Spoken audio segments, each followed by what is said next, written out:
If somebody shows me respect and is courteous to me, I'm courteous back. Yes. How can you respect somebody who caused such misery and pain to Sandy I Hook have family? no idea the specifics of the thing you're discussing. I don't understand any of it. Well, I don't know anything about it. You told me your version of events. When did you go on the podcast?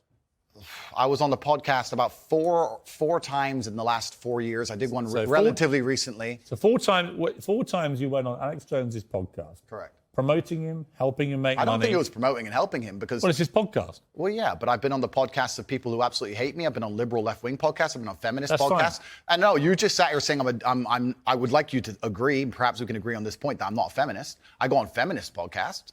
I do a podcast circuit. You're not a feminist?